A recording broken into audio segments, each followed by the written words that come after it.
Roll call 219 here. So, this is day 4 for me for hunting season for 2020 for bow or crossbow. So, this morning I was sitting in the tree stand and seeing a lot of activity, a lot of deer in the field, and something spooked them because they kind of took off.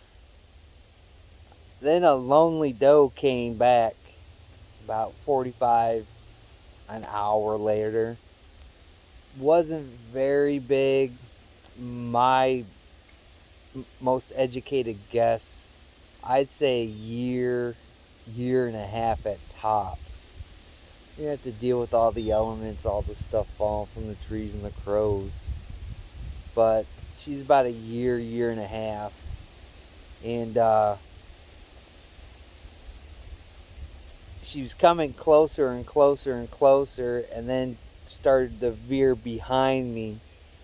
And at that point, the wind was blowing in my face, so just in case I had scent still left over, even though I do descent a lot, I was hoping she wouldn't do that. So I tipped my doe call uh, once, and she looked up and she started to curve back around.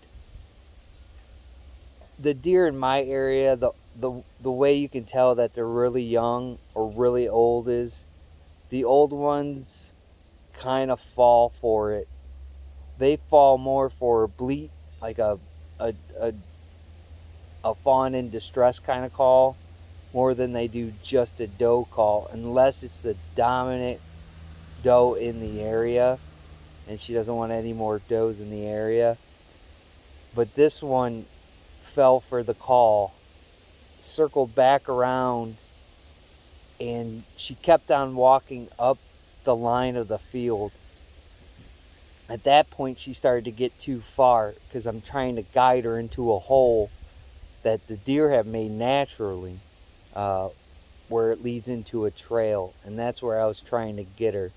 So I did the doe dip about 3 or 4 times, and she finally came back and went into the spot that I was going to take my shot at. My dog's over here chasing chipmunks. He's gonna learn real quick that they're faster than the chubby dog. So finally she comes through the spot that I need her to go, and I have the crossbow up. I'm just waiting her to turn broadside. And the time she turns broadside, the vital spot, the V, she steps right in front of a tree. So I'm at that point I'm like, she needs to move because I've got no shot. So there's two trees where I cut the branches down on the inside of them and made a shooting lane where I know I could get an arrow into. And she steps into that lane. I shoot, I hit her, and she takes off the way I did not want her to go, and that was across the field. I don't own that property, so if she would drop there, I would have to call somebody per Indiana guidelines for hunting and ask them if I could go on their property and harvest their animal or harvest my animal that I shot. So as I see her, because where the field is, there's a hill right in the middle of the field, and as I seen her kind of crest on top of that hill, I could see her really struggling, and then she takes off across the field. Uh, then she veers off, crosses a road, hops into the trees by my house, and me and Cindy tracked her for about a good hour and a half. Could not find her. Went back to my deer stand. Hopefully not to startle any more deer. That's what's so sunny out, because right now it's almost 70 degrees. So I retraced my steps, and maybe I could find my bolt that I had shot, and I could not find it. And I looked over through the field, and I said, well, she went through this way. So I got in the car, I came back home, walked down the street, and went into the spot where she was at, because because there's a property line again on the side of our house that goes into the neighbor's yard. Those people are anti-gun, they're anti-everything, they're anti-hunting, and I'm probably not going to be able to claim that animal from these people. So as I come into the woods, I'm just looking around, bewildered of how I cannot find a blood trail or the deer or anything. And finally I come upon a blood trail. Maybe I'll put a picture up here in the corner. And I called Cindy, told her to come down here, help me track it. And we tracked this deer. What time is it now? It's almost noon at this point. It's almost 1 o'clock. So we were out there for almost another 2 hours trying to find this deer. The blood that we found wasn't heavy. There's no bubbles, so it wasn't a vital shot, which really, really sucks. I'm an ethical hunter, and I want to find this animal, even if it's wounded, and hurry up and take care of it and claim it. I've missed animals before, and you win some, you lose some, but the majority of them that I hit, I've claimed them. So this is disappointing. It's sad. I don't hunt to hurt animals. I hunt to harvest them. And at this point, knowing that there's a deer that's hurt, it breaks my heart, because I know hopefully it'll heal. I believe I hit her in the shoulder and not behind the shoulder. And the shot was only about, I wouldn't even say 25 yards. But I believe it was such a tight window that I could have taken the wrong shot on her at that point. To me, I think I did it correctly. I just didn't hit her in the right spot. I could make that shot from my tree stand. That's why I prepped that area to funnel deer into that area, because I know I can make that shot from it, from practicing with the crossbow off and on. So it sucks. I don't think I'll ever find that deer.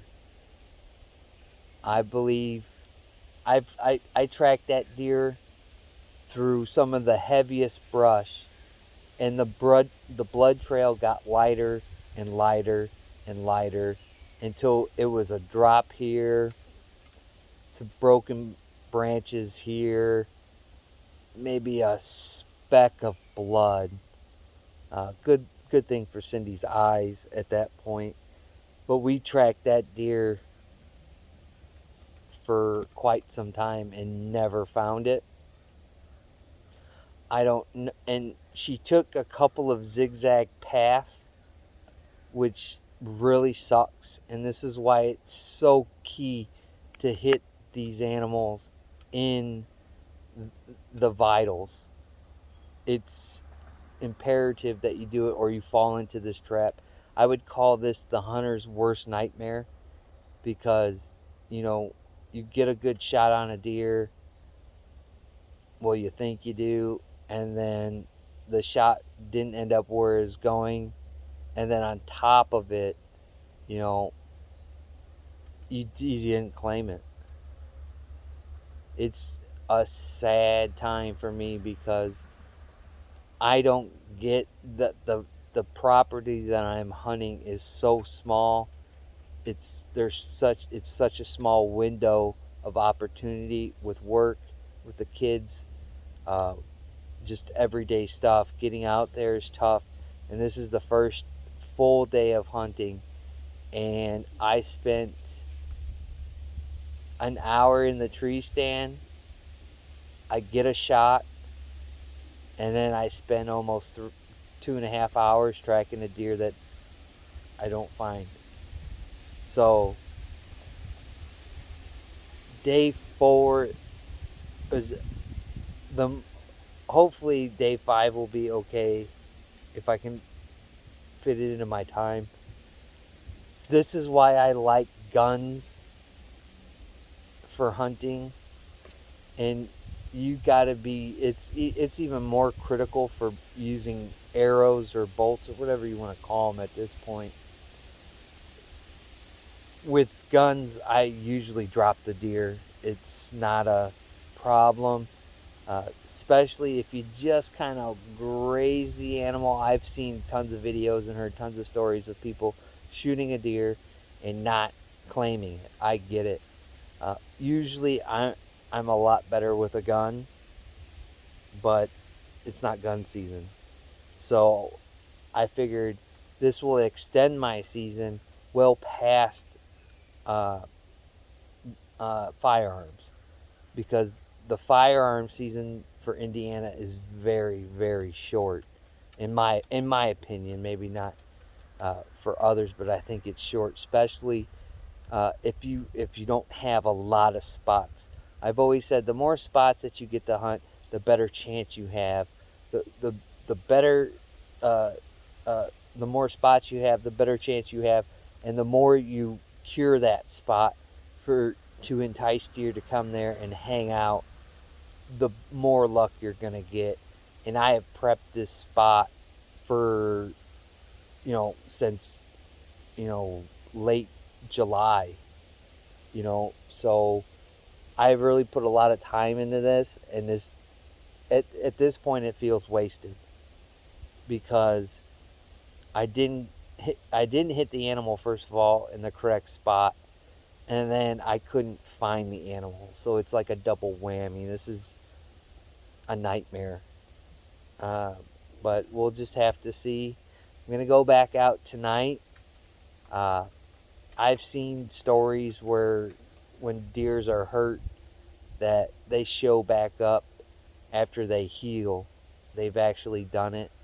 Uh, the only thing that scares me about this one, because it was only like a 1.5 year old deer, so she might not have the capacity to to gut this one out uh, wherever she's hit. Again, she was limping, but then she took off running, so adrenaline probably took over at that point. Wherever she dumped her adrenaline, I don't know. And I think that's probably where she'll give out at this point. There's nothing I can do about it. So day 4 was disappointing. It's sad. Um, but this happens. So you just got to get back at it. Um, Hopefully nature will claim this animal and it doesn't go to waste, because I'm not a wasteful person. So uh, day 4 sucks. Catch you on the next one.